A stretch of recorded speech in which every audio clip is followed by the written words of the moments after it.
Hello, नमस्कार, सत श्री अकाल, आदाब। आप सभी का स्वागत है आपके अपने YouTube channel preparing for board exam में। दोस्तों, आज आप थंबनेल देखकर तो जान ही गए होंगे कि क्या पढ़ाने वाले हैं आपको। आज पूरा का पूरा पाठ कक्षा 10 का जो हर बार पूछा जाने वाला है, पूरा पाठ समाप्त कर दिया जाएगा। उससे आपका कोई भी प्रश्न नहीं बचेगा और जहाँ तक है 2-4 प्रश्न की बीच-बीच में आपकी हर टॉपिक पे क्या प्रैक्टिस भी कराते रहेंगे। ठीक है दोस्तों? तो अगर बात करें किसकी, तो प्रकाश का परावर्तन, ये भौतिक विज्ञान का कक्षा 10 का पहला पाठ है। प्रकाश का परावर्तन, उसी के बारे में आज हम लोग अध्ययन करेंगे। तो दोस्तों, अगर बात करें तो प्रकाश का परावर्तन मतलब पहले हम लोग प्रकाश के बारे में जान लेते हैं, फिर परावर्तन के बारे में भी जानेंगे। तो यहाँ पे आपको दिया हुआ है, एक मिनट हल्का सा रुक जाइए। हाँ, ये देखिए, ये दिया हुआ है आपका प्रकाश। तो पहले जान लेते हैं प्रकाश होता क्या है। तो ऐसा विकिरण किरण या ऊर्जा जो हमारी आंखों को संवेदित करता है, वह प्रकाश कहलाता है। अब आपको थोड़ा सा ध्यान रखना है, ये लैंग्वेज आपको बिल्कुल समझ में नहीं आएगी क्योंकि ये किताबी भाषा में लिखा गया है। अगर हम इसको एकदम देहाती क्या अपनी लैंग्वेज में समझाएं इस खुद समझने के लिए, तो अगर बात की जाए तो प्रकाश वह बाह्य ऊर्जा है या वह विकिरण है जो क्या करता है कि हमें किसी वस्तु को देखने में, उसका आकार तय करने में, उसका रंग तय करने में जो हमारी मदद करे, वही प्रकाश कहलाता है। जैसे उदाहरण देख लेते हैं, आप एक बंद कमरे में जाते हैं, मान लो ये एक बंद कमरा है, उसमें जब आप एंट्री मारते हैं तो अब बताना, उसमें पहले से तो लाइट ऑन नहीं होती, तो एकदम सब कुछ एकदम देखना क्या होता है, एकदम काला काला सब कुछ दिखाई पड़ता, वहां पे कुछ नहीं दिखाई पड़ता। तो बगल में जो स्विच लगी होती, आप उसको तुरंत ऑन करते हैं। जैसे ही आप ऑन करते हैं तैसे यहाँ पे एक क्या होता है, छोटा सा बल्ब लगा होता है, वो जलने लगता है। जैसे ही वो बल्ब जलने लगता है तैसे वो प्रकाश क्या होता है कि प्रकाश, तो पहले मान लो यहाँ पे कोई वस्तु रखी हुई है, एक मिनट, मान लेते हैं ये कोई वस्तु रखी हुई है और यहाँ पे मान लेते हैं एक आदमी खड़ा हुआ है, ये आया, ठीक है। इसने जैसे ही स्विच ऑन की तैसे क्या हुआ, ये बल्ब जला और बल्ब जल के पहले क्या हुआ, पहले वस्तु पर पड़ी आके। तो रोशनी जो होती है, जो उसकी किरण होती है, वो आके प्रकाश पहले वस्तु पे पड़ता है, फिर वस्तु से टकराकर उस आदमी की आंख में पड़ता है। तो अब देखना, अगर वस्तु ये नीले कलर की है तो वस्तु क्या, प्रकाश पहले नीले रंग का किरण पहले उस पर गिरेगी और वो नीले रंग की जो किरण होगी उसको रिफ्लेक्ट करेगा, मतलब परावर्तन करेगा और वो जाके आदमी के आंख में पड़ेगी। तब आदमी को समझ में आएगा, अच्छा ये वस्तु यहाँ पे रखी है, हाँ यही तो हम ढूंढ रहे थे। तो दोस्तों, आपको समझ में आ ही गया होगा कि प्रकाश वह बाह्य ऊर्जा है जो हमें किसी वस्तु के आकार, रंग, रूप आदि को देखने में या तय करने में हमारी मदद करे, वही क्या कहलाता है, प्रकाश कहलाता है। अगर अपनी भाषा में लिखना चाहें तो आप ये लिख सकते हैं। अब अगली बात यहाँ पे देखें तो दोस्तों, यहाँ पे बात करते हैं प्रकाश का परावर्तन। प्रकाश का परावर्तन क्या होता है, यहाँ पे देखिए ये हेडिंग पड़ी हुई है, प्रकाश का परावर्तन। एक मिनट, हाँ ये दिया हुआ है प्रकाश का परावर्तन। तो प्रकाश के परावर्तन के बारे में बात कर लें तो यहाँ पे देखिए दिया हुआ है, जब प्रकाश किसी पालिशदार या चिकने तल पर गिरता है, उसका अधिकांश भाग, मतलब जो गिरता है प्रकाश उस पे, उसका अधिकांश भाग वापस लौट आता है। प्रकाश के चिकने तल से टकराकर लौटने की प्रक्रिया को हम क्या कहते हैं, प्रकाश का परावर्तन कहते हैं। आपने बचपन में बहुत सारी चीजें खेली होगी, तो आपने एक चीज और खेला होगा कि जब आपके यहाँ कोई शीशा रखा होता है, दर्पण मतलब शीशा कोई रखा होता है, तो आप क्या करते हैं, धूप में हो जाते हैं और कोई बैठा होता है तो आप उसके मुंह पे जलाते हैं या फिर कहीं पे जलाते हैं। तो ये जो, अब देखना, सूर्य तो यहाँ पे निकला है, देखो सूर्य मान लेते हैं ये सूर्य है, आपके पास ये दर्पण है, ठीक है। और मान लेते हैं यहाँ पर एक आदमी बैठा हुआ है, ये आदमी मान लेते हैं, ये आदमी बैठा हुआ है। अब आप क्या करते हो, पहले तो आप शीशे को धूप में लाते हो तो सूर्य की किरण पहले शीशे पड़ती है तुरंत ऐसे, और जैसे ही यहाँ पड़ती है तैसे तुरंत यहाँ से क्या होती है, लौट के उसके मुंह पे पड़ने लगती है। तो यही जो देखना, एक प्रकाश आया और तुरंत क्या हुआ, वहीं से लौट गया दूसरे दिशा में, तो वही क्या कहलाता है, प्रकाश का परावर्तन। किसी तल पे लड़ना और चिकने तल पर और वहीं से क्या हो जाना, वापस हो जाना ही क्या कहलाता है, प्रकाश का परावर्तन। आपको प्रकाश का परावर्तन समझ में आ गया, ठीक है। अब बात करें प्रकाश के परावर्तन के नियम।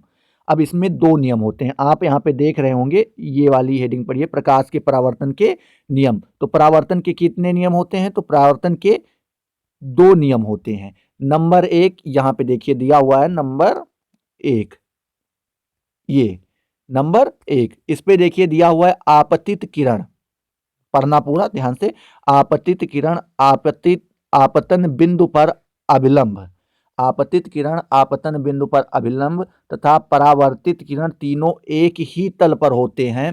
अब आपको ये बिल्कुल नहीं समझ में आया होगा, कोई बात नहीं, अगर इसको हम थोड़ा फिगर पे समझते हैं तो इधर आ जाइए। ये आपका एक दर्पण लिया हुआ है, यहाँ पे देखिए ये दिया हुआ है M1 और M2, जो ये पूरा सीधा सा दिया हुआ है। एक मिनट रुक जाओ, इसको थोड़ा सा हम क्या करें, पतला करके एकदम ड्रॉ करके आपको बताते हैं। ये जो ब्लैक वाली लाइन दी हुई है, ये देखना, ये वाली लाइन क्या है आपकी, एक दर्पण दिया हुआ है। और सीधा कर लेते हैं थोड़ा सा, सॉरी ये थोड़ा प्रॉब्लम आ रही है, तो कोई दिक्कत नहीं, आप लोग बस समझने की कोशिश कीजिएगा, ठीक है दोस्तों। अब देखना, जो ये मोटा सा बन गया है, ये क्या है, एक आपका दर्पण दिया हुआ है। और अगर ध्यान दे तो वहां पर एक क्या ब्लैक कलर से सब पे पूरे पे क्या कर दिया गया है, नीचे की तरफ पॉलिश कर दिया गया है।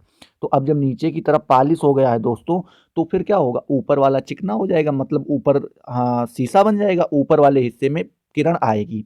अब देखना, यहाँ पे अगर आप ध्यान दें इस वाली पे, देखिए ये वाली किरण आ रही है, तो जो आती है उसको हम क्या कहते हैं, आपतित किरण। अब आप याद कैसे करेंगे, आपतित मतलब आपतित मतलब जो किरण आ रही है तल पर, उसे क्या कहते हैं, आपतित किरण। फिर ध्यान से देखना दोस्तों, यहाँ पे फिर वहीं से टकरा के वो क्या हो जा रही है, वापस हो जा रही है। ये देखिए यहाँ पे ये वाली किरण जो वापस हो जा रही, तो वो पहले किरण आई, फिर क्या हो गई, वापस हो गई। तो जो वापस हो जाती, पहले देखो वो आई, वहां पे लड़ी और वहां से वापस हुई, और जो वापस होती उसी को हम क्या कहते हैं, परावर्तित किरण। और देखना, अब आपतित किरण और परावर्तित किरण, और देखना यहाँ पे क्या, जो ये यहाँ पे जहां से ये टकरा के वापस जाती है, उसको हम लोग कहते हैं आपतन बिंदु, आपतन बिंदु। और आपतन बिंदु पे यहाँ पे ध्यान से देखो तो एक क्या दिया हुआ है, एक अभिलंब दिया हुआ है, एकदम बीच में नहीं बन पा रहा, लेकिन फिर भी आप ध्यान से देखिए तो ये क्या दिया हुआ है, अभिलंब। तो आपको समझ में आ गया, जो आती है किरण उसे आपतित किरण कहते हैं, जो टकरा के वापस चली जाती है उसे परावर्तित किरण कहते हैं, और जो बीच में है उसे अभिलंब कहते हैं। तो ऊपर उसने यही कहा है कि आपतित किरण आपतन बिंदु पर, जो ये बड़ा सा एक लंबा सा देखो सीधा सा एकदम दिया गया अभिलंब, और परावर्तित किरण तीनों एक ही तल पे होते हैं। तो आप भाई मेरे ध्यान दीजिए, देखिए ये तीनों एक ही तल पे हैं कि नहीं है, यहाँ पे देखो तीनों एक तल पे हैं। तो वही चीज वो बता रहा है कि आपतित किरण आपतन बिंदु पर अभिलंब और परावर्तित किरण तीनों एक ही तल पर होते हैं, ठीक है, ये आपको समझ में आ गया। उसके बाद अगला नियम इसका पढ़ें तो यहाँ पे देखें, परावर्तन कोण सदैव आपतन कोण के बराबर होता है। तब अब आप देखो, थोड़ा सा समझना, बहुत गहनता के साथ समझो इसको। ये बोल रहा है आपतन कोण, अब आपको कोण समझ में आया नहीं होगा कि आपतन कोण क्या है सर जी, तो कोई बात नहीं, अगर आपको नहीं समझ में आ रहा तो हम आपको बता रहे हैं। अभिलंब जो अभी आप देखे हो यहाँ पे, एक मिनट आपको अच्छे से दिखा दें, मान लो ये क्या है, अभिलंब है, ये अभिलंब है, और ये वाली किरण क्या कर रही है, यहां से आ रही है। अगर देखा जाए, ये देखो ये किरण आई, अब अभिलंब और आने वाली आपतित किरण के बीच में जो कोण बनता है उसे हम लोग क्या कहते हैं, आपतन कोण कहते हैं। क्या कहते हैं, आपतन कोण, यहाँ पे लिखा हुआ है, एकदम फिगर से समझिएगा, बिल्कुल तनाव लेने की जरूरत नहीं, बस आपको क्या करना है, हमें सुनना है, और हम आपका पूरा कंफ्यूजन आज पूरा का पूरा पाठ समाप्त करके यहाँ पे जाएंगे। गारंटी है आपका इस पर पाठ से कोई भी प्रश्न छूटेगा नहीं। तो आपको क्या, अभिलंब और आपतित किरण के बीच का कोण जो होता है उसे कहते हैं आपतन कोण। अब देखना, एक मिनट के लिए और समझना, एक किरण यहीं से फिर क्या होती, जैसे ही वो वहां पे गिरती है, सॉरी ये थोड़ा तिरछा हो गया, चलो थोड़ा तिरछा मिर्छा अपना समझना यार, मतलब थोड़ी सी कठिनाई होगी तभी पढ़ाई, देखो हर तरह से अगर आपको सुख मिलने लगे तो आप विद्या के बारे में, पढ़ने वाली विद्या मतलब वैसा कुछ मत समझना। तो अब देखना, यहाँ पे परावर्तित किरण दी हुई है, दिखाई पड़ रहा होगा आपको, ये जो आपको दिया हुआ है ये परावर्तित किरण दी है। तो अभिलंब और परावर्तित किरण के बीच का जो कोण होता है उसे हम क्या कहते हैं?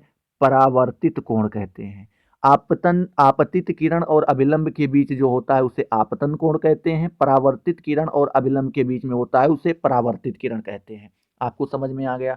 तो आपतन कोण और परावर्तित कोण दोनों क्या होते हैं? बराबर होते हैं।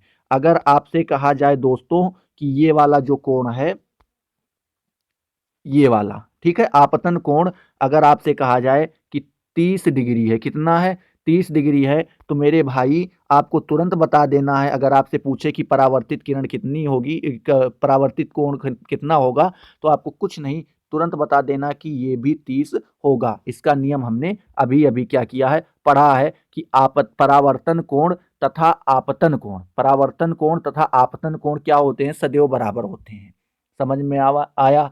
अगर भैया मेरे अब देखना यहाँ पे थोड़ी सी टाइपिंग मिस्टेक हो गई है कि यहाँ पे दिया हुआ था परावर्तन कोण होना चाहिए था, लेकिन ये परावर्तित कोण लिखा है। कोई बात नहीं, आप थोड़ा सा सुधार कर लीजिएगा। आपतन कोण परावर्तन कोण दो कोण होते हैं। आपतन कोण आपतित किरण और अभिलंब के बीच में जो होता है उसे आपतन कोण कहते हैं। ये वाला देखो, सॉरी, इसके और इसके बीच का कोण जो होता है उसे आपतन कोण कहते हैं। और अगर वही चीज बात की जाए अभिलंब और परावर्तित किरण के बीच की, तो उसे कहते हैं परावर्तन कोण। ठीक है, तो अगर ये 30 है तो ये भी 30 हो जाएगा। अब आपसे प्रश्न कैसे पूछा जाएगा भाई मेरे? आपसे प्रश्न ये पूछा जाएगा कि आपतित किरण और दर्पण के बीच, ये वाला हिस्सा देखो यहाँ पे, आपतित किरण और दर्पण के बीच का जो कोण है वो आपको बता देगा कितना? मान लो 40 डिग्री है। कितना है? 40 डिग्री है। और आपसे पूछ लेगा कि ये बताओ परावर्तन कोण कितना होगा। दे देगा कि आपतित किरण और दर्पण के बीच का कोण 40 अंश है या 40 डिग्री है, तो ये वाला आपको बताना रहेगा। तो अगर आपने मैथ पढ़ी है तो आपके लिए बहुत आसान है। आप सीधी सी बात मेरे भाई, यहाँ पे आपने पढ़ी होगी कि देखो ये और ये इतना 90 अंश है कि नहीं है? इतना पूरा 90 अंश होता है कि नहीं होता? अगर किसी रेखा पर कोई लंब डाल दिया जाए तो वो कितने अंश का होता है? 90 अंश का होता है। आपने ये तो पढ़ा ही होगा।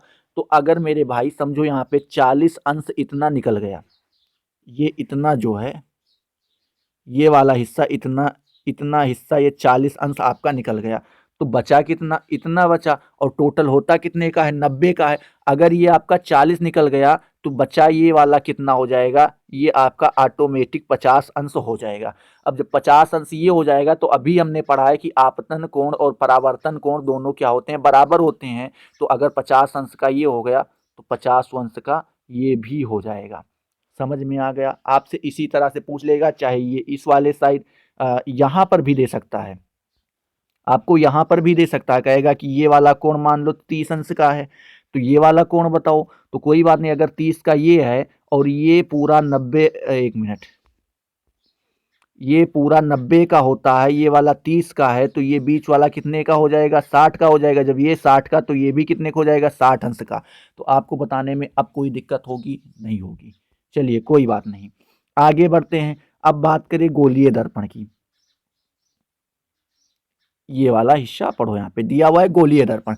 गोलीय दर्पण कांच के खोखले गोले का काटा गया भाग होता है। आप देखिए यहाँ पे क्या होता है, कोई गोलीय दर्पण जो होता है वो गोले का काटा हुआ भाग होता है। मान लो एक कोई गोला दिया हुआ है, आप यहाँ पे समझिए, बिल्कुल ये गोला आपको दिया हुआ है। अब आप यहाँ पे ध्यान से दीजिए, अगर इसको यहाँ पे हम लोग काट दें,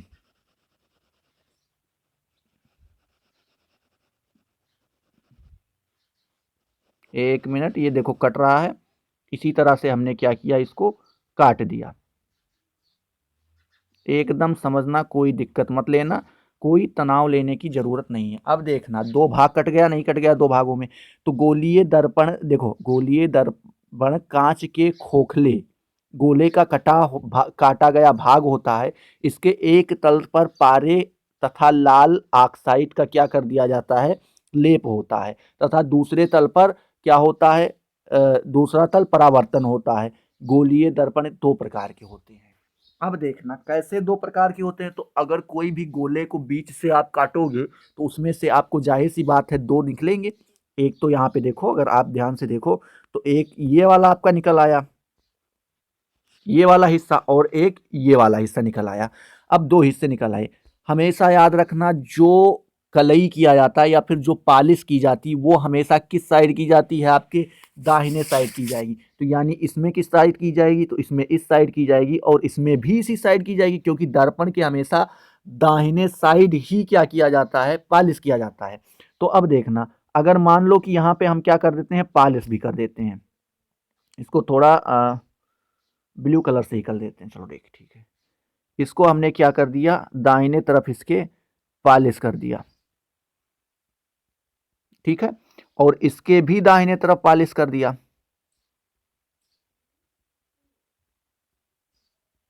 याद रखना हमेशा दाहिने तरफ ही पॉलिश की जाती है।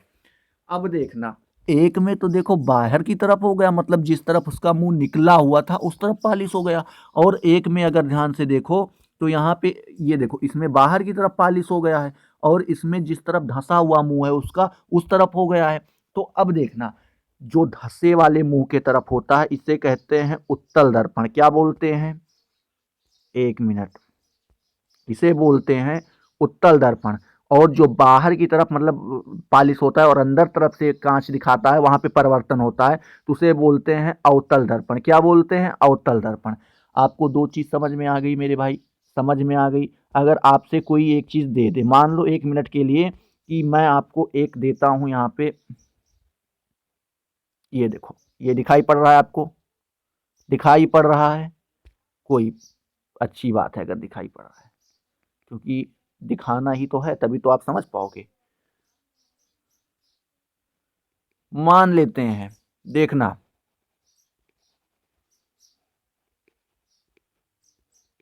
ये वाला हिस्सा इतना हो गया, दो दर्पण हमने निकाल लिए, ठीक है। अब एक मिनट के लिए आप लोग मानो कि हमने इसको क्या कर दिया, एक वाले को ढक दिया, इसको क्या कर दिया, ढक दिया, ठीक है। अब आपसे अगर ये पूछा जाए कि बताओ ये वाला दर्पण कौन सा दर्पण है, अगर आपसे पूछा जाए कि बताओ ये वाला दर्पण कौन सा दर्पण है, तो आप क्या बताएंगे, क्या बताएंगे, आप सोचिए। नहीं समझ में आया, अरे मेरे भाई हमेशा क्या दाहिनी तरफ ही क्या की जाती, कलई की जाती है। जब इसके दाहिने तरफ कलई कर दी जाएगी तो अब इस तरफ मान लो ये कलई हो गई इसके, तो इसका मुंह निकल आया, मुंह निकले वाले की तरफ से प्रकाश का परावर्तन या अपवर्तन होगा, तो यानी ये क्या हो गया, उत्तल दर्पण, मतलब बाहर की तरफ है। अगर यही चीज हटा दें हम, लो, ठीक है, ये वाला हटा देते हैं, ये हटा दिया। अब बताओ ये वाला कौन सा हो गया, तो इसमें भी अब ध्यान से देखना, इसमें भी क्या करेंगे हम लोग, बाहर की तरफ ही क्या कर देंगे, पॉलिश कर देंगे दाहिनी तरफ। तो दाहिनी तरफ यानी इसका मुंह अंदर की तरफ है, तो ये कौन सा हो गया, अवतल दर्पण। तो आपको अब कोई दिक्कत होगी, बिल्कुल दिक्कत नहीं होगी, ठीक है। तो गोलीय दर्पण के बारे में समझ में आया। तो यहां पे देख लेते हैं, गोलीय दर्पण दो प्रकार के होते हैं। पहला नंबर अवतल दर्पण,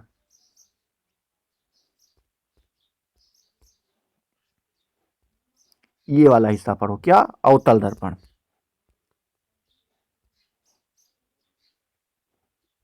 सॉरी, ये थोड़ा सा दिक्कत आ जाती है इसमें, क्योंकि स्क्रीन बड़ी है नहीं, तो मतलब जितना समझा पाते हैं उतना ही बताते हैं। तो अवतल दर्पण, अवतल दर्पण क्या होता है, वह गोलीय दर्पण जिसमें उभरे तल पर कलई होती है तथा परावर्तन दबे हुए तल से होता है, अवतल दर्पण कहलाता है। यहाँ पे ध्यान से देखो, उभरे हुए तल पे, इस वाले पे देखो, इस वाले दर्पण में बाहर की तरफ उभरे हुए तल पे हुआ है कलई, और परावर्तन किस तरफ हो रहा है, अंदर वाले हिस्से की तरफ हो रहा है। तो यही क्या कहलाता है, आपका अवतल दर्पण। अगर बात करें उत्तल दर्पण, तो उत्तल दर्पण यहाँ पे दिया हुआ है, ये देखिए कि वह गोलीय दर्पण जिसमें दबे हुए तल पर कलई होती है तथा परावर्तन बाहरी या उभरी सतह से होता है, तो उसे क्या कहलाते हैं, वही उत्तल दर्पण कहलाता है। जैसे यहाँ पे अभी आप देखो तो ये वाला दर्पण जो दिया हुआ है, ये दिया हुआ है, तो इसमें क्या धसे हुए तल पे हो रहा है वो कलई कर दिया गया, यानी इसमें परावर्तन किस तरफ हो रहा है, इसी तरफ तो ही हो रहा है। देखो ये ये इसी तरह से हो रहा है, तो यानी इसमें बाहरी तरफ, तो ये कौन सा हो गया, उत्तल दर्पण हो गया। आपको समझ में आ गया। अब आप सर जी कहोगे सर जी हमें कैसे पता चलेगा, तो आप ध्यान से सुनिए। उत्तल मतलब अभी देखो आवाज से ही पता चलेगा, उत्तल मतलब बाहर की तरफ भग रहा है, उत्तल कुछ ज्यादा उत्तेजित लग रहा है, अवतल मतलब बैठे हैं अंदर, धंसे वाले भाग से परावर्तन होगा। अब अगर बात करें तो देखो, एक मिनट, यहां पे अगला हेडिंग है फोकस दूरी। आपको सब पहले नॉलेज होना चाहिए किसे क्या कहते हैं। ये कहते हैं फोकस दूरी। फोकस दूरी क्या होता है, दर्पण के ध्रुव के मुख्य फोकस तक की दूरी को दर्पण की फोकस दूरी कहते हैं। इसे एफ से प्रदर्शित करते हैं। ये कह रहा है कि दर्पण से, देखो, दर्पण के ध्रुव से मुख्य फोकस तक की दूरी, मतलब दर्पण का ध्रुव कहाँ है, यहाँ है। ये क्या लिखा है, देखो यहाँ पे ध्यान से देखो, ये ध्रुव ही तो लिखा है, ये ध्रुव, ठीक है।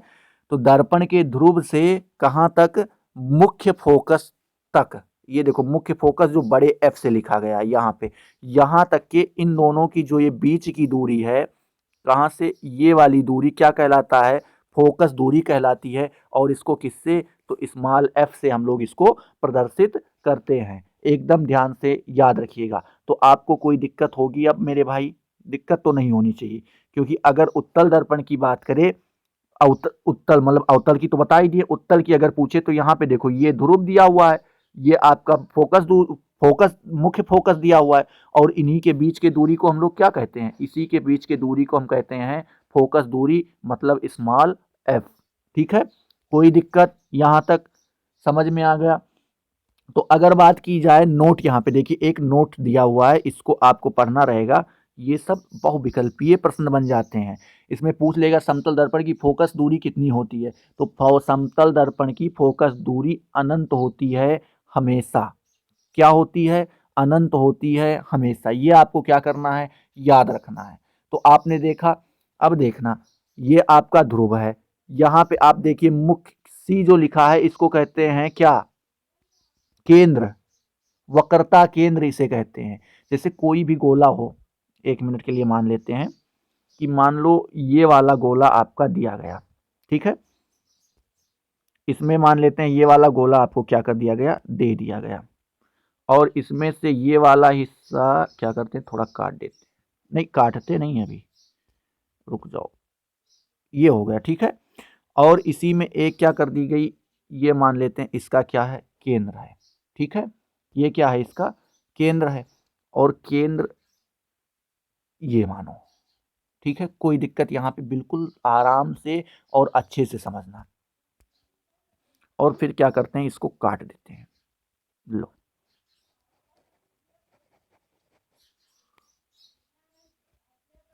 ये देखो दिया हुआ है। अब यहाँ पे देखना, जो यहाँ पे केंद्र है दर्पण का, ये दर्पण का केंद्र है, एक मिनट दिखा रहे हैं आपको, इसको इस पे करके थोड़ा कलर चेंज कर देते हैं, ये वाला, यहाँ पे ये दर्पण का केंद्र है, और यहाँ से यहाँ तक की दूरी, अब देखना ये दूरी क्या है, ये आपका ध्रुव से वक्रता केंद्र तक की दूरी है। और ये किसकी है, तो ये उत्तल दर्पण, क्योंकि इसके दाहिने साइड अगर कलई कर दिया जाएगा तो ये उत्तल ही दर्पण तो बनेगा। और ये कौन सा है, ये अवतल दर्पण दिया हुआ है, तो इसकी दूरी कहाँ से यहाँ तक होती है। और ध्यान रखना, हमेशा फोकस दूरी जो होती है वो केंद्र से, ध्रुव से केंद्र तक के बीच की दूरी का आधा होती है, हमेशा याद रखना। क्या होती, केंद्र से फोकस दूरी की, फोकस दूरी जो होती है वो केंद्र से ध्रुव के बीच की दूरी की आधा होती है। अभी हम आपको वो दिखाते हैं, ठीक है। अब बात करें हम लोग किसकी, फोकस तल की, कि फोकस तल किसे कहते हैं। तो फोकस तल की अगर बात करें तो फोकस तल, देखिए यहाँ पे दिया हुआ, फोकस बिंदु से होकर जाने वाली, फोकस बिंदु से होकर जाने वाली मुख्य अक्ष के लंबवत तल को क्या कहते हैं, फोकस तल कहते हैं, ठीक है। अब आपसे अगर पूछा जाए संयुग्मी फोकस किसे कहते हैं, तो उन दो बिंदुओं को संयुग्मी फोकस कहते हैं जिसमें एक बिंदु पर रखी वस्तु का प्रतिबिंब दूसरे बिंदु पर बनता है। अर्थात वस्तु का प्रतिबिंब क्या स्थिति को आपस में बदल, देखो क्या लिखा है, तथा प्रतिबिंब का स्थिति को आपस में बदला जा सकता है। वह केवल अवतल दर्पण में ही संभव है, उत्तल दर्पण में संभव नहीं है। तो ये केवल किसमें, अवतल दर्पण में ही संभव है, संयुग्मी फोकस, और उत्तल दर्पण में बिल्कुल संभव नहीं है। अब देख लेते हैं समतल दर्पण पे बने हुए समतल दर्पण द्वारा बने प्रतिबिंब के गुण। मतलब अगर समतल दर्पण पे प्रतिबिंब बने तो उनके कौन कौन से गुण होंगे। तो आपको बस क्या सुनते रहिए। देखिए यहाँ पे दिया हुआ है पहले पे कि समतल दर्पण के द्वारा बने प्रतिबिंब के गुण निम्नलिखित हैं। नंबर 1 यहाँ पे दिया हुआ है, पहले नंबर 1 वाला पढ़ते हैं। यहाँ पे दिया हुआ है समतल दर्पण द्वारा बना प्रतिबिंब आभासी, सीधा एवं पार्श्वर्य उत्क्रमित होता है। तो आपको अब ये समझ में नहीं आएगा कि पार्श्वीय उत्क्रमित क्या होता है। तो पार्श्वीय उत्क्रमित ये होता है कि आपने कभी अपने शीशे में अपना मुंह देखा है? अरे देखा क्या, देखा ही होगा। या फिर कभी कभी देखो कोई कोई काम करने लगता है, या आप नाई के यहाँ जाओ तो नाई के यहाँ जब बाल आप कटवाने लगते हैं, अगर लेडीज हैं तो आप थोड़ा ध्यान देती होंगी, नाक वाक में कुछ पहनती। तो अगर आप नाक के दाहिने साइड में पहनते हैं तो शीशे में किस तरफ साइड दिखाई देगा आपका, बाईं तरफ दिखाई देगा। दाहिना कंधा हमेशा बाईं तरफ, बायां कंधा हमेशा दाहिनी तरफ दिखाई देगा। जैसे लेडीज कभी जब तैयार हो तो आप देखो पल्लू जो होता है उनका, वो अगर दाहिने साइड से रखती तो बाएं साइड दिखाई पड़ता, बाएं साइड से रखती तो दाहिने साइड दिखाई देता। वही क्या है, पार्श्वीय उत्क्रमिक है। क्या है, पार्श्वीय उत्क्रमित। उसके बाद अगली, अब ये क्या बोल रहा है, समतल दर्पण पर बना हुआ प्रतिबिंब आभासी, सीधा एवं परिचित प्रतिबिंब हो। दोस्तों अगर दूसरे हेडिंग की बात करें यहाँ पे, तो दूसरी हेडिंग दी हुई है प्रतिबिंब का आकार वस्तु के आकार के बराबर होगा। अगर आपने कोई, मतलब अगर आप 3 फुट के हैं और आप सीधा फोकस उस समतल दर्पण के सामने खड़े हो जाते हैं तो आप उस तरफ भी 3 फुट के ही दिखाई पड़ेंगे, ना कि 4 फुट और 2 फुट के दिखाई पड़ेंगे, ना 8 फुट के। उसके बाद अगर यहाँ पे देखें, अगला बोल रहा है कि प्रतिबिंब दर्पण से उतनी ही पीछे होता है जितनी की वस्तु दर्पण के आगे होती है। मतलब यही बोल रहा है कि अगर आप मान लो आप दर्पण से 2 मीटर के दूरी पे खड़े हैं तो आपका जो प्रतिबिंब बनेगा वो दर्पण के अंदर 2 मीटर दूरी पर ही बनेगा। अब दोस्तों हम आपसे देख लेते हैं कि यहाँ पे प्रश्न कौन कौन से बनेंगे, बस आपको बताना रहेगा। जैसे अगर आपसे पूछ ले कि मान लेते हैं कोई एक आदमी 6 फुट का खड़ा है किसी समतल दर्पण के, आपके सामने प्रश्न कैसा आएगा, ध्यान से सुनिए। किसी समतल दर्पण के सामने 6 फुट का अगर कोई व्यक्ति खड़ा है तो उसका प्रतिबिंब कितने फीट का बनेगा। तो आपको हमेशा याद रखना है कि जितना आदमी बाहर खड़ा है उतना ही समतल दर्पण में अंदर भी वो लंबा होता है। तो अगर वो 6 फीट का है तो अंदर भी उसका प्रतिबिंब कितने फीट का बनेगा, 6 फीट का बनेगा। अब आपसे अगर पूछ ले दर्पण के सामने, अगला प्रश्न ध्यान से सुनिए, समतल दर्पण के सामने अगर कोई वस्तु 8 मीटर पर रखी है तो दर्पण के अंदर प्रतिबिंब उसके कितने मीटर पर बनेगा, तो 8 मीटर पर ही बनेगा। आपको ये भी याद रखना है। या अगर पूछ ले कि किसी वस्तु और दर्पण के अंदर बने प्रतिबिंब के बीच की दूरी यदि 16 मीटर है या 20 मीटर है, 20 मीटर मान लेते हैं कि व्यक्ति और दर्पण के अंदर बने प्रतिबिंब की दूरी क्या है, 20 मीटर है, तो व्यक्ति बताओ दर्पण से कितनी दूरी पे है। तो अब देखना जितना अंदर होगा उतना ही बाहर होगा, तो 20 का आधा कर लेते हैं, कितना, 10 मीटर दूरी पे वो खड़ा है, ठीक है, या रखी गई है वस्तु। इसी तरह से दोस्तों आगे बढ़ते हैं। आपका सारा प्रश्न हम बता रहे हैं, सभी तरह के प्रश्न करवाएंगे। अब देखना, यदि समतल दर्पण को किसी कोण से घुमाया जाता है तो परावर्तित किरण उसके दुगने कोण से घूमती है। अब आप ध्यान से समझना, अगर आप दर्पण को मान लेते हैं 40 डिग्री पे, अगर आप दर्पण को 40 डिग्री पे घुमाएंगे तो उसकी परावर्तित किरण कितने स्पीड से घूमेगी, तो वो 80 डिग्री पर घूमेगी, क्योंकि उसका कोण क्या हो जाता है, दुगना हो जाता है। अब आप याद रखना एक चीज और याद रखना, एक चीज और याद रखना कि अगर आपसे बहुत इंपॉर्टेंट, मोस्ट इंपॉर्टेंट प्रश्न हर वर्ष पूछा जाने वाला, कि अगर कोई व्यक्ति अगर कोई व्यक्ति 6 फुट का है तो उसको अपना पूरा शरीर देखने के लिए कितने फुट के दर्पण की आवश्यकता होगी? तो आपको कुछ नहीं करना है, व्यक्ति या वस्तु के लंबाई का आधा उसके पास शीशा होना बहुत ज़रूरी है दर्पण। अगर आप पूरा शरीर देखना चाहते हैं तो अपने लंबाई के आधे का शीशा लाइए या दर्पण लाइए, फिर उसमें आपका पूरा शरीर दिखाई पड़ेगा। तो व्यक्ति अगर 6 फीट का है तो उसके लिए उसको कम से कम 3 फीट के शीशे की क्या होगी? आवश्यकता होगी। अब अगली हेडिंग यहाँ पे दिया हुआ है दर्पण की वक्रता, त्रिज्या तथा फोकस दूरी में संबंध। तो हाँ, ये अभी हमने आपको बताया भी है कि क्या होती है कि जो फोकस दूरी होती है वो उसकी त्रिज्या का आधा होती है, मतलब फोकस दूरी त्रिज्या का आधा होती है। जैसे यहाँ पे एक इन्होंने दे भी दिया है कि जब दर्पण का द्वारक वक्रता त्रिज्या की अपेक्षा छोटा होता है तो उसकी फोकस दूरी एफ वक्रता त्रिज्या की आधी होती है। तो ये यही कह रहा है यहाँ पे दोस्तों कि आप ज़्यादा चिंता मत कीजिए, बस आप ध्यान से समझिए कि ये दर्पण है, गोलीय दर्पण। मान लेते हैं इसका केंद्र यहाँ पे है, ये इसकी त्रिज्या है। तो अब देखना क्या होता है कि हमेशा जो होती है फोकस दूरी जो होती है वो त्रिज्या की क्या होती है? आधी, मतलब यहाँ पे उसकी क्या होगी? फोकस दूरी होगी। अगर आपको प्रश्न दे दिया जाए कि किसी अवतल दर्पण या उत्तल दर्पण में किसी अवतल दर्पण या उत्तल दर्पण की फोकस दूरी 20 मीटर है तो उसकी वो त्रिज्या कितने मीटर को होगी? तो आप क्या करना है, फोकस दूरी आधी होती मतलब उसकी त्रिज्या दोगुनी होगी, तो यानी 40 मीटर की हो जाएगी। अगर आपको दे दिया जाए कि किसी भी अवतल दर्पण या उत्तल दर्पण की फोकस पूरी त्रिज्या दे दी जाए 60 मीटर की है, किसी भी अवतल दर्पण या उत्तल दर्पण की त्रिज्या 60 मीटर की है तो उसकी फोकस दूरी कितनी होगी? तो तुरंत आधा कर दीजिए, 30 हो जाएगी। ठीक है, वही यहाँ पे बता रहा है कि F equal to R upon 2। ये आपको क्या करना है? याद रखना है। ये आपका फार्मूला है और ये फार्मूला अक्सर काम आता है छोटे छोटे प्रश्नों में। अगर अगली हेडिंग देखें तो अवतल दर्पण द्वारा प्रतिबिंब का बनना। अवतल दर्पण पे प्रतिबिंब कैसे बनता है ये हम लोग जान लेते हैं। तो माना M1 M2 एक अवतल दर्पण है, यहाँ पे क्या एक M1 और M2 अवतल दर्पण है, इसका ध्रुव P है, फोकस F है और वक्रता C है। तो आपको क्या करना है, ये आपको मान लेना। यहाँ पे देखिए ये दिया हुआ है लेकिन यहाँ पे क्या इसका आधा ही वो आया है फिगर। पूरा फिगर लाने के लिए हमको आगे वाले स्लाइड में चलना पड़ेगा। तो नंबर 1 यहाँ पे हेडिंग जब वस्तु अनंत पर है, ठीक है, उसी को हम लोग देखेंगे।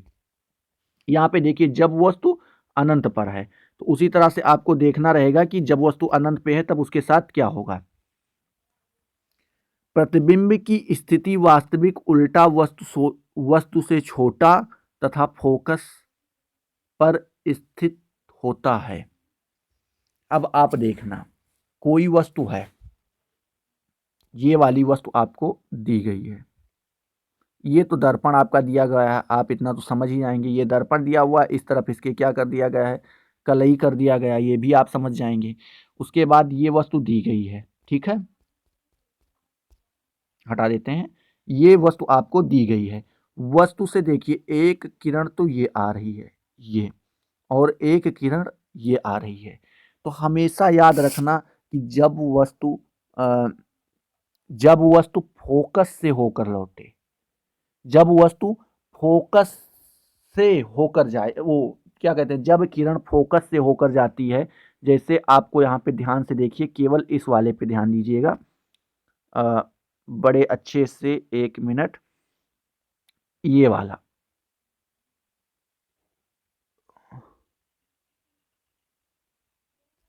इस वाली को देखिए। ये देखिए कहाँ से, एफ से होकर जा रही है। यहाँ पे देखो, ध्यान से देखो, ये कहाँ से होके जा रही? एफ से होके जा रही, क्योंकि यहाँ पे एफ लिखा हुआ है। और जब कोई भी किरण एफ से होकर जाती है तो वो हमेशा त्रिज्या के समांतर होकर गुजरती है। समांतर मतलब बीच का अंतर उनके समान होता है। तो वो क्या, यहाँ पे देखो एकदम समांतर होके क्या हो रही है? गुजर रही है। देखो एकदम हमने उसी के जस्ट बगल में बना के रख दिया है, ठीक है।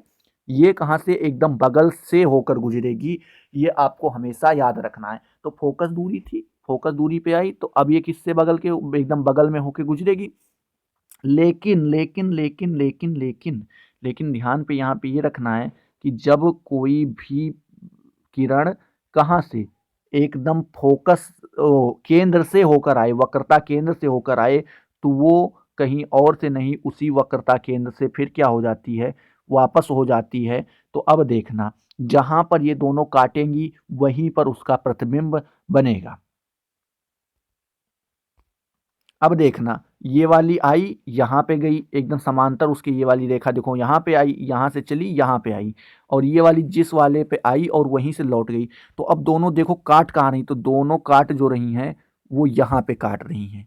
तो वस्तु आपका कहाँ पे बनी, अब देखना यहीं पे आपकी क्या हो रही, देखिए ये छोटी सी तीर जो है ये वस्तु थी, ये वाली आपकी वस्तु थी, और यही वस्तु यहाँ पे बन रही है। तो अब कैसी बनी, उल्टा बनी। पहली बात आप देखिए, उल्टा बनी।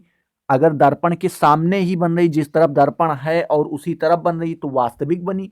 तो वास्तविक उल्टा और वस्तु से छोटी बनी। देखो यहाँ पे वस्तु से छोटी बनी और उसके बाद फोकस पर बनी। यहाँ पे देखो कहाँ पे बनी, फोकस पर ही तो बन रही। फोकस कहाँ है, एफ, एफ पर ही क्या बन रही है, बन रही। तो आपको याद रखना है, जब वस्तु अनंत पर है, प्रतिबिंब की स्थिति वास्तविक, उल्टा, वस्तु से छोटा तथा फोकस पर स्थित होता है। हमारे पास उतना बड़ा बोर्ड है नहीं और व्यवस्था कर रहे हैं धीरे धीरे आप लोगों के लिए, तो आप लोग चिंता मत कीजिए, लेकिन जिस तरह से हम समझा पा रहे हैं आपके लिए पूरी कोशिश कर रहे हैं। बस अब अगर आपको ये वीडियो पसंद आ रहा है तो लाइक शेयर कीजिए, तुरंत सब्सक्राइब कीजिए हमारे चैनल को, और अगर नोटिफिकेशन बेल तुरंत ऑन कर दीजिए, जिससे आपके पास नोटिफिकेशन आता रहे। ठीक है। अगर दूसरे नंबर पे देखें दोस्तों, तो दूसरे नंबर पे दिया हुआ है, जब वस्तु वक्रता केंद्र तथा अनंत के बीच है। जब वस्तु वक्रता केंद्र और अनंत के बीच है, मतलब अनंत से तो पहले ही है, अभी तक देखना अनंत पे थी एकदम, मतलब पता नहीं था कहां पे है, बहुत दूर है। अब क्या हुआ कि अनंत से और वक्रता केंद्र के बीच, मतलब सी और अनंत से बीच में है, तब वस्तु का प्रतिबिंब कहां पे बनेगा। तो अब देखना, ये अनंत के बीच एक वस्तु रखी हुई है, उल्टा कर दिए, ऊपर की तरफ जाएगी, ये देखो, ये देखो एक वस्तु रखी हुई है। ठीक है। अब देखना, हमने आपको क्या बताया था कि जब वस्तु, एक बार फिर से ध्यान से देखिएगा, कि जब वस्तु, थोड़ा सा और पतला कर दें इसे जिससे समझ में आए, जब वस्तु वक्रता केंद्र से होकर गुजरेगी तो यो क्या होगी, वो वहीं से फिर क्या हो जाएगी, वापस भी हो जाएगी। जब वक्रता केंद्र से गुजरेगी तो देखो जहां से आई और वहीं से क्या हो गई, वापस हो गई। आप केवल अगर ध्यान दें तो इस पे ध्यान दीजिए, देखिए यहां पे दिखा रहे हैं आने का सिंबल और यहां पे दिखा रहे हैं उसके जाने का सिंबल। ध्यान से देखिए, मतलब जिस रेखा में वो आई है और उसी रेखा में क्या हो गई, वापस हो गई, तो उसकी बात तो अलग हो गई। अब दूसरी वाली को देखना है, उसके बाद उसको बताना है कि वो कहां से दोनों लोग एक दूसरे को काटती हैं। तो आप देखना, ये वाली, एक मिनट, ये वाली किरण एकदम देखो उसके समांतर आई। तो अभी आपने पढ़ा था कि उसके समांतर कब होती है, जब वो फोकस से होकर गुजरती है। तो अगर फोकस से आई थी तो समांतर में जाएगी, तो अगर समांतर से आई थी तो फोकस से होकर जाएगी, सीधी सी बात है। तो यहां से देखो ये क्या हो गई, फोकस से होकर गुजरी, और दोनों ने जहां पे काटा, ये देखो यहां पे काट रहे हैं दोनों, तो जहां पे काटा वहीं पे क्या हो गई, वस्तु बन गई। और वस्तु कहां बनी, एफ और सी के बीच में बनी है। अगर ध्यान से देखो तो यहाँ पे सी दिया हुआ है और यहाँ पे एफ दिया हुआ है, तो ना ये तो एफ पे बनी और ना सी पे बनी, इन दोनों के क्या बनी, बीच में बनी। तो अगर यहाँ पे पूछा जाए कि यहाँ पर प्रतिबिंब कैसा बनेगा, तो प्रतिबिंब की स्थिति वास्तविक होगी, क्योंकि दर्पण के सामने बन रहा है तो वास्तविक ही है। उसके बाद उल्टा है, देखो तीर की नोक जो थी इसमें ऊपर की तरफ थी, यहाँ पे देखो ये किस तरफ थी, ऊपर तरफ थी, और यहाँ पे देखो तो तीर की वो क्या है, नीचे की तरफ है नोक। ठीक है। तो क्या हुआ, वास्तविक बनेगा, उल्टा बनेगा, वस्तु से छोटा बनेगा ही, क्योंकि अब भाई जहां पे काटेगी वहीं पे तो बनेगा, तो वस्तु से छोटा बनेगा। उसके बाद फोकस तथा वक्रता केंद्र के मध्य स्थित होगा। तो आपने यहाँ पे ध्यान ये भी दिया कि वक्रता केंद्र सी और फोकस एफ के बीच में बन रही है। तो अगर वस्तु वक्रता केंद्र और अनंत के बीच में हो तो कहाँ पे बनेगी, कैसी बनेगी, तो वास्तविक, उल्टा, वस्तु से छोटा, फोकस तथा वक्रता केंद्र के मध्य स्थित होगा। ठीक है, दूसरी आपको समझ में आ गई। तीसरी पे आते हैं। दिया हुआ है जब वस्तु क्या करे, जब वस्तु वक्रता केंद्र पर बने तो हो तो कैसी बनेगी। तो आपको कुछ नहीं, वक्रता केंद्र पे अगर है तो आपको क्या करना है, देखिए ये वस्तु आपकी दी हुई है, वक्रता केंद्र से इतनी बड़ी आपकी ये वस्तु दी हुई है। उसके बाद देखिए ये अगर समांतर आ रही है तो मेरे भाई अभी हमने आपको बताया कि अगर वस्तु समांतर होगी तो वो हमेशा कहां से, फोकस से होके गुजरेगी। ये देखो फोकस से होके गुजरी। और दूसरे वाले में अगर वस्तु कहां से, फोकस से आ रही है, ये देखो फोकस पे आ रही है तो ये कहां से होकर गुजरेगी,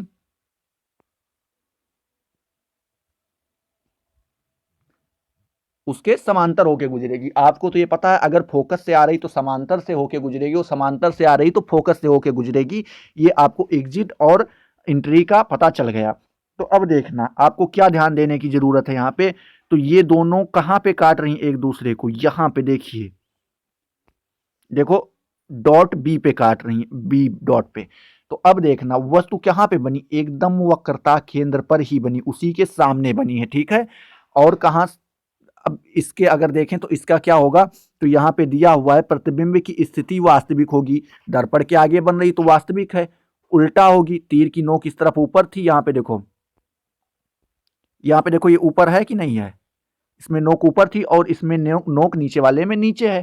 तो वस्तु क्या ऐसा होगा, उल्टा होगा, और वस्तु के बराबर तथा वक्रता केंद्र पर स्थित होगा। तो वक्रता केंद्र पर बन रही तो वस्तु वक्रता केंद्र पर ही बनेगी। वस्तु अगर वक्रता केंद्र पर है तो वक्रता केंद्र पर बनेगी, और दोनों की क्या होगी, साइज जो होती है या फिर उसकी लंबाई जो होती है वो क्या होगी, इक्वल होगी। ठीक है, इसी तरह से अगर हम लोग आगे बढ़े तो चौथे नंबर पर देखें। चौथे नंबर पे दिया हुआ है जब वस्तु मुख्य फोकस तथा वक्रता केंद्र के बीच बने। जब वस्तु मुख्य फोकस तथा वक्रता केंद्र के बीच में बनेगा तो यहां पे देखो क्या दिया हुआ है, सी मतलब वक्रता केंद्र और एफ मतलब फोकस, और इसके बीच में क्या दी गई है, वस्तु दे दी गई है। तो आपको बस इसी पे ध्यान देना है। तो ये क्या दी हुई है, एक वस्तु दी हुई है, ये देखिए यहाँ पे। ठीक है, तो इसका देखो ये समांतर होके जा रही है। तो हमने आपको पहले भी बताया है कि अगर वस्तु के समांतर होके गुजरेगी तो वो कहां से जाएगी, तो फोकस से होकर जाएगी। ये वाली, इस वाली लाइन पे ध्यान देना। ठीक है, हम इसलिए बगल में बनाते हैं जिससे आपको क्या हो, पता चलता रहे।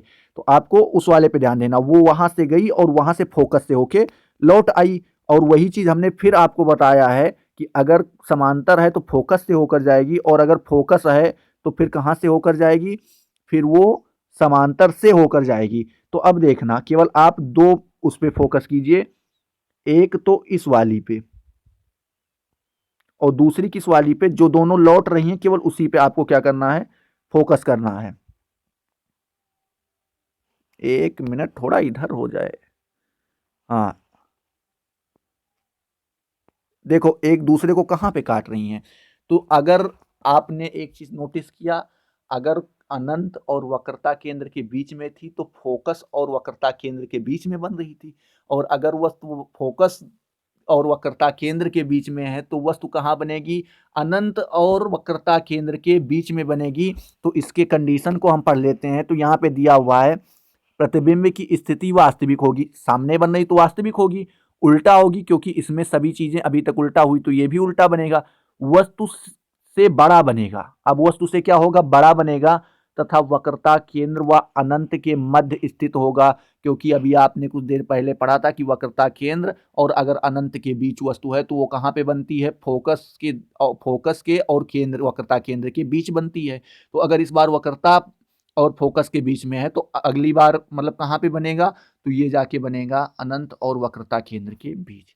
इसी तरह से अगले वाली उस पे बात करें तो वहां पे दिया हुआ है जब वस्तु फोकस पर है। एक लास्ट यही बचा है कि वस्तु जब फोकस पे हो तो क्या होता है, नहीं अभी तो देखा जाए अगर यहाँ पे, तो यहाँ पे दिया हुआ है, एक मिनट के लिए ध्यान दिए कि जब वस्तु फोकस पर हो, तो जब वस्तु फोकस पर हो तो उस पर कैसा प्रतिबिंब बनेगा आपको ये बताना रहता है। तो यहाँ पे देखो वस्तु कहाँ पे दी गई, एकदम फोकस पे दी गई है, इस वाले पे ध्यान दो, फोकस पे दी गई है।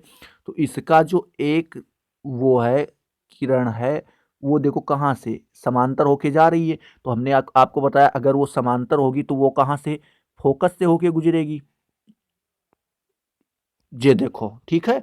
लेकिन अगर यहीं पे क्या हो, अगर इस वाली पूरी लाइन को एक देखो ऊपर की तरफ जा रही है और ऊपर से ही क्या हो रही, वापस हो रही, मतलब ये एकदम वक्रता केंद्र पर थी। अगर पूरी बढ़ाई जाए तो किस पे, वक्रता केंद्र पर थी। तो वही क्या कह रहे हैं कि जहां से वो जाएगी वहीं से वक्रता केंद्र पे, आपको कंडीशन तो याद ही होनी चाहिए कि अगर वक्रता केंद्र पे जा रही तो वक्रता केंद्र से ही वापस आएगी। ठीक है। तो अब देखना इन दोनों ने कहीं पे काटा किसी को, केवल आप इस वाली पे, केवल आप दो पे फोकस कीजिए। एक तो इस वाली पे फोकस कीजिए और एक इस वाली पे फोकस कीजिए। ये दोनों कहीं पे किसी एक दूसरे को काट रही हैं क्योंकि यही दो तो लौट हो रही हैं। तो इस पे क्या होगा कि देखिए प्रतिबिंब की स्थिति वास्तविक होगी, दर्पण के आगे बन रही तो उस वास्तविक होगी, उल्टा होगी ये तो हमें पता है क्योंकि हर बार उल्टा बनती आई है। वस्तु से बहुत बड़ा होगी, वस्तु से, अब देखना वस्तु यहाँ छोटी सी है, अब वो जहां बनेगी तहां बड़ी सी बनेगी ना, क्योंकि अभी ये देखो नीचे की तरफ बढ़ती जाएंगी। अगर देखो आप तो ये वाली ऐसे नीचे की तरफ बढ़ती जाएगी, ये वाली भी ऐसे नीचे की तरफ बढ़ती जाएगी। फिर देखना अभी ये वाली जो लाइन है, केवल इस वाले पे ध्यान दो, बीच वाली जो लाइन है ये ऐसी ही रहेगी। तो अब देखना जैसे जैसे ये दोनों बीच से बढ़ती जा रही हैं, इनकी दूरियां क्या होती जा रही हैं, बढ़ती ही तो जा रही हैं। जैसे एक यहाँ पे देखो इतनी दूरी थी, अब ये इतनी दूरी हो गई, तो धीरे धीरे बड़ी ही तो होती जा रही हैं। तो इसकी क्या, वस्तु से बहुत बड़ी, बहुत बड़ा बनेगा। उसके बाद अगर बात किया जाए और कहां पर बनेगा, तो अनंत पे बनेगा, क्योंकि जो अनंत का था वो फोकस पे बनता था, तो फोकस का कहां पे बनेगा, अनंत में बनेगा, वस्तु से बहुत बड़ा बनेगा। और क्या होता है, उल्टा बनता है, ये तो आपको पता ही है, और सामने बन रहा है इसलिए ये वास्तविक बनेगा। उसके बाद जब वस्तु ध्रुव तथा मुख्य फोकस के बीच हो, मतलब अब यहां कहीं पे दे देंगे, कहां पे, यहां कहीं पे दे देंगे। तो एक यही अब लास्ट बचा है, सॉरी हमने वही लास्ट काटा लेकिन ये लास्ट बचा है। फिर देखना यहाँ पे यही चीज दी हुई है कि जब वस्तु ध्रुव तथा फोकस, मुख्य फोकस के बीच में हो तब कहां पे बनेगी। तो आपको यहाँ पे देखना होगा कि देखो वस्तु यहाँ पे दी गई है, ये छोटी सी वस्तु कहाँ पे दी गई, छोटी सी वहां पे दी गई है। तो इसका एक तो जो ये सामने वाला, इस वाले पे फोकस करो जो ये आ रही है, केवल इसी वाले पे फोकस करना, छोटा कर देते हैं, इतना बड़ा हो जाएगा तो फिर समझ में नहीं आएगा। ये वाला हो गया। तो देखना अगर ये समांतर आ रही, देखो इसके दोनों के बीच के अंतर समान है तो ये फोकस से होके गुजरेगी, आपको पता होनी चाहिए। इसके जस्ट ऊपर वाली लाइन देखना, ये पिंक वाली मत देखना क्योंकि इसे हम हटाने वाले हैं। इसके जस्ट ऊपर वाली देखो, ये वाली देखो, अब बना सही। तो देखना ये वहां से गई और यहां से वापस आ गई, ये तो आपको समझ में आ गया होगा। तो इसको क्या करते हैं, हटा देते हैं। फिर एक देखना कहां पे गई, ऊपर की तरफ, वक्रता केंद्र से होके जा रही, कहां से जा रही है, वक्रता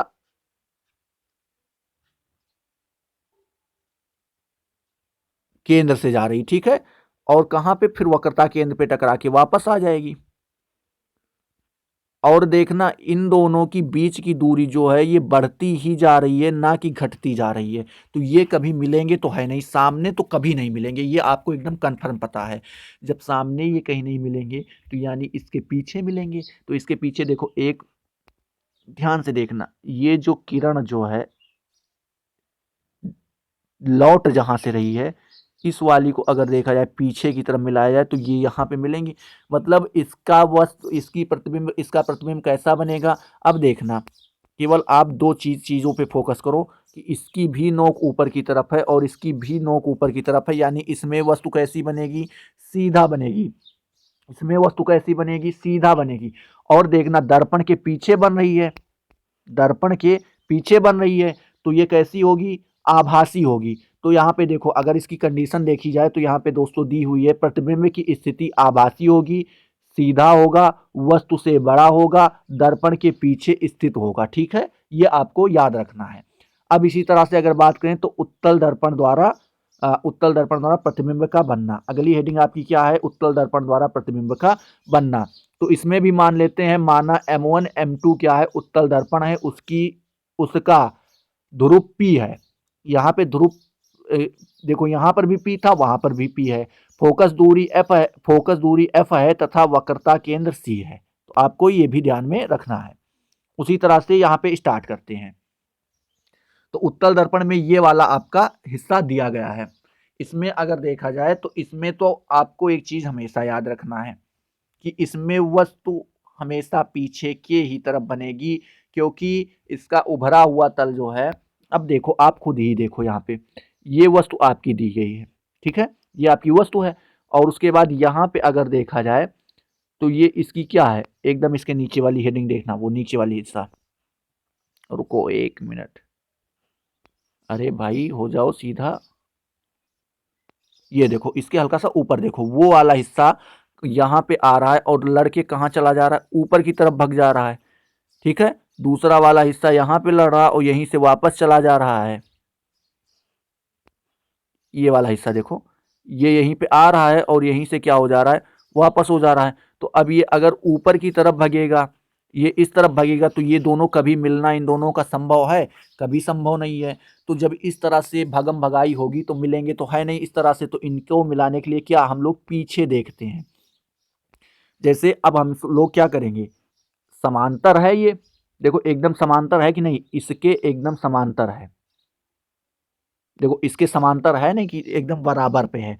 तो इसकी अब समझना कहाँ से गुजरेगा, तो फोकस से होके गुजरेगा। तो फोकस यहाँ पे कहाँ दिया हुआ, पीछे की तरफ फोकस जहाँ दिया हुआ वहां से गुजार दिए, ये लो इसको गुजार दिया। अब देखें अगर ये वक्रता केंद्र से है, जहां से आ रही वहीं से वापस जा रही, तो ये वक्रता केंद्र पर ही आएगी, ये पूरी देखो यहाँ पे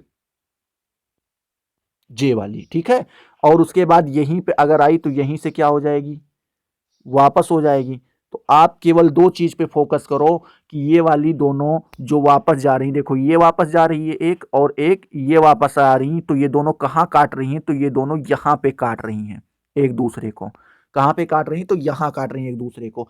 तो अब दर्पण का प्रतिबिंब जो है वो कैसा बना, छोटा बना, ऊपर इसकी भी नोक थी, ऊपर इसकी भी नोक है, तो वास्तविक वो सीधा बना। अच्छा, ये दर्पण के सामने तो बन नहीं रहा है, ये दर्पण के सामने बन नहीं रहा, पीछे की तरफ बन रहा है। तो पीछे की तरफ बन रहा है तो कैसा होगा, आभासी होगा, वास्तविक तो होगा नहीं। और बना कहां पे है, तो फोकस और किसके, फोकस और ध्रुव के बीच, फोकस और ध्रुव के बीच, ठीक है। ये चीज आपको समझ में आई, यही चीज यहाँ पे दी हुई है। अभी देखना नीचे, तो यही चीज ये लोग बताएंगे। यहाँ पे दिया है प्रतिबिंब की स्थिति उत्तल दर्पण में वस्तु की प्रत्येक स्थिति के लिए प्रतिबिंब आभासी, प्रत्येक स्थिति के लिए कैसा होगा, आभासी होगा और सीधा होगा और वस्तु से छोटा तथा दर्पण के पीछे बनेगा। ये आपको याद रखना है कि आभासी होगा मतलब पीछे बनेगा, सीधा होगा मतलब अगर उसका मुंह ऊपर की तरफ है तो ऊपर की तरफ ही बनेगा। उसके बाद वस्तु से हमेशा क्या बनेगा, छोटा बनेगा। दर्पण व फोकस के बीच बनता है, दर्पण व फोकस के बीच में बनेगा, ध्रुव और किसके, फोकस के बीच में। यहाँ पे देखो ये बीच में ही बना है, ठीक है। गोलीय दर्पण के लिए फोकस दूरी तथा दर्पण से वस्तु और प्रतिबिंब की दूरियों में संबंध में निम्नलिखित संबंध होता है। तो निम्नलिखित संबंध आपको यहाँ पे दिया गया है, निम्नलिखित संबंध होता है, ये वाला देखो यही तो पढ़ाए थे। तो इसमें होता है 1/f equal to 1/b plus 1/u, जहां u दर्पण, देखो दर्पण से वस्तु की दूरी है। अब दर्पण से वस्तु की दूरी, जहां पे वस्तु रखी है और जहां पर वो दर्पण है, इन दोनों के बीच की दूरी कौन है, u है। दर्पण से प्रतिबिंब की दूरी क्या है, v है। मतलब अगर देखो दर्पण यहाँ पे रखा है, शीशा है, तो इतनी ही दूर पे यहाँ पे प्रतिबिंब बनेगा। तो ये जो बीच की दूरी हुई, ये बीच की दूरी क्या है आपकी, यू ओ वी है, क्या है, वी है। और जो वी तो आपको समझ में आ गया, यू के बारे में बता दें तो यू क्या है, दर्पण से वस्तु की दूरी, मतलब अगर दर्पण यहाँ पे है और वस्तु वहां पे है तो इन दोनों के बीच की दूरी यू हो गई। और अगर यहीं पे प्रतिबिंब भी रख दिया जाए, मतलब दर्पण के पीछे ही बनेगा, तो इन दोनों के बीच की दूरी क्या होती, ये पूरा क्या होती, वी। और केवल इसकी बात की जाए तो यू होती है। और इन दोनों को अगर जोड़ लिया जाए तो वो क्या बनता है, 1/f, 1/u प्लस 1/b बराबर 1/f। आपको ये संबंध याद रखना है, ठीक है। अब यहाँ पे दिया है कि आंकिक प्रश्नों को हल करने के लिए मुख्य बिंदु। तो आंकिक प्रश्न मतलब छोटे छोटे प्रश्न जो दिए जाते हैं उनको हमेशा याद कर रखिएगा कि यहाँ पे देखिए क्या बोल रहा है, अवतल दर्पण के लिए 1/f तथा ओ अवतल दर्पण के लिए तथा u का मान ऋणात्मक होगा। अवतल दर्पण के लिए मान क्या होगा, ऋणात्मक होगा। क्यों ऋणात्मक होगा, तो क्योंकि आप यहाँ पे अगर पीछे देखें,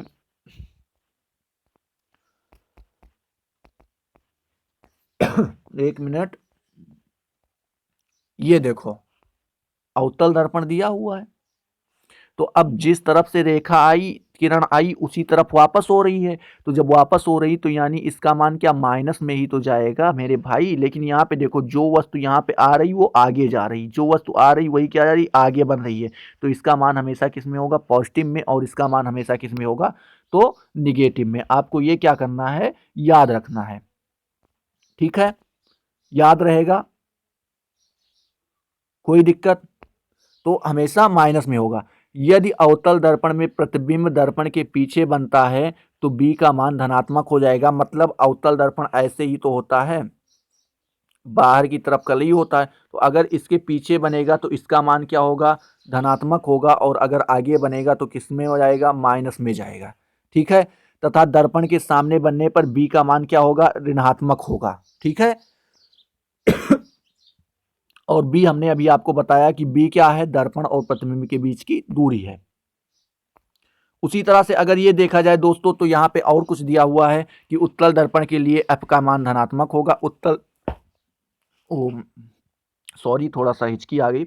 तो यहाँ पे उत्तल दर्पण मतलब क्या हुआ, ऐसे एक दिया जाएगा और अंदर की तरफ कलई कर दिया जाएगा। तो इसमें हमेशा जो f का मान होता है वो क्या होगा, f का मान क्या होगा, धनात्मक होगा। जो f यहाँ पे होता है, f का मान धनात्मक होगा, इनके बीच की दूरी का मान धनात्मक होगा। और u का मान क्या होगा, ऋणात्मक। u मतलब यहाँ से और यहाँ पे फोकस वस्तु से और इनके बीच की दूरी जो होगी वो हमेशा किस में होगी, ऋणात्मक में लेते हैं, ठीक है। कुछ चीजें आपको एकदम याद रखना है। उत्तल दर्पण में प्रतिबिंब दर्पण के पीछे बनता है, तो उत्तल दर्पण में प्रतिबिंब, सही सी बात है। इस तरह से अगर होगा तो ये दोनों ऐसे देखो, ऐसे आए तो ऐसे लौट गए, ऐसे आए तो ऐसे लौट गए। तो इस तरह से अगर ये लोग करते रहे तो कभी मिल पाएंगे। तो इनको क्या करते हैं, पीछे हम लोग मिलाते हैं, तो जहां पे मिलेंगे वहीं पे बनेगा। तो अगर ये दर्पण के पीछे बनेगा, अतः बी का मान हमेशा क्या होगा, धनात्मक लेंगे। अगर ये पीछे बन रहा है तो वी का मान धनात्मक होगा। आंकिक प्रश्नों को हल करते समय अज्ञात राशि का चिन्ह नहीं लेना चाहिए। जिनकी राशि अज्ञात हो उनकी चिन्ह कभी नहीं लेते, ठीक है।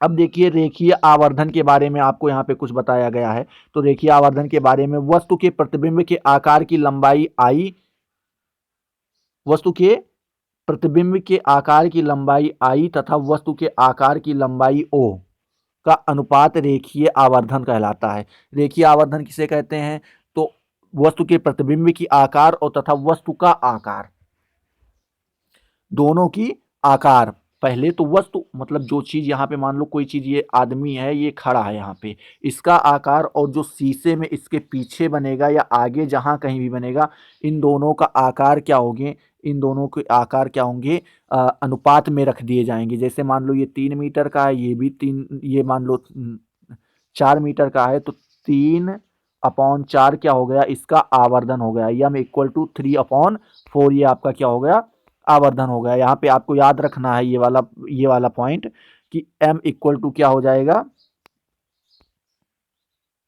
ये वाला हिस्सा आपको क्या करना है, एकदम याद रखना है। m इक्वल टू प्रतिबिंब का आकार बटे वस्तु का आकार I/u या फिर v/u, आपको ये याद रखना है। उसी तरह से अगर अगला देखा जाए तो यहाँ पे दिया हुआ है नोट दिया हुआ, दर्पण द्वारा बने सीधे प्रतिबिंब के लिए आवर्धन धनात्मक तथा उल्टे बने प्रतिबिंबों के लिए आवर्धन ऋणात्मक होता है। तो अगर वह प्रतिबिंब बनता है सीधा बनता है तो उसके लिए धनात्मक यूज करेंगे, और अगर ऋणात्मक बनता है तो उसके लिए आवर्धन ऋणात्मक यूज करेंगे, ठीक है। दर्पण के उपयोग पर लेते हैं। अवतल दर्पण का उपयोग मोटर कार, रेलवे इंजन, और उसके बाद स्टीमरों, उसके बाद किसमें, सर्च लाइट लैंप के परावर्तक के रूप में तथा डॉक्टरों द्वारा आंख, नाक तथा गले इत्यादि को देखने के लिए किया जाता है। किसका प्रयोग, अवतल दर्पण का। अवतल दर्पण आपने देखा ही होगा। अवतल कैसे होता है? ऐसे होता है। ये आपके टॉर्च में भी देखो, ऐसे ही टॉर्च आपकी होती नहीं होती, यहाँ से ऐसे करके ऐसे ऐसे ऐसे ऐसे ऐसे ऐसे उजाला फेंकती है, यहाँ पे उसकी स्विच लगी होती है। तो ये क्या, अवतल दर्पण का इन सब जगहों पे काम होता है।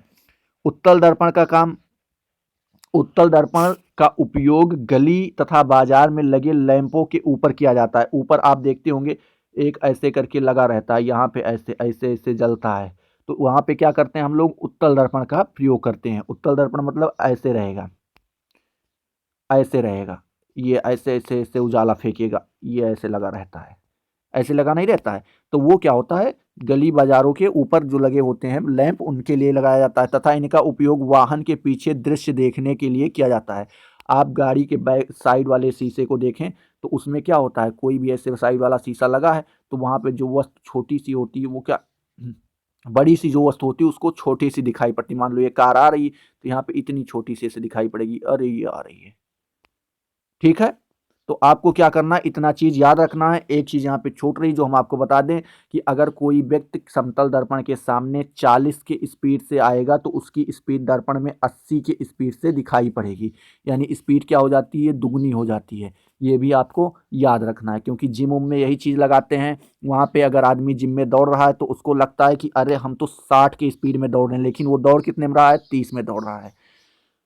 तो हमने आपको जैसा वादा किया था हमने आपका पूरा किया। इस चैप्टर से सभी प्रश्न आपके क्या होंगे, अब तुरंत हल होंगे, झराझर तुरंत। और अगर आपको वीडियो पसंद आया तो यहाँ पे सब्सक्राइब कर दीजिए, यहाँ पे लाइक कर दीजिए, यहाँ से शेयर कर दीजिए, और अगले वीडियो का इंतजार कीजिए। अगले वीडियो में मिलते हैं, तब तक के लिए जय हिंद, जय भारत।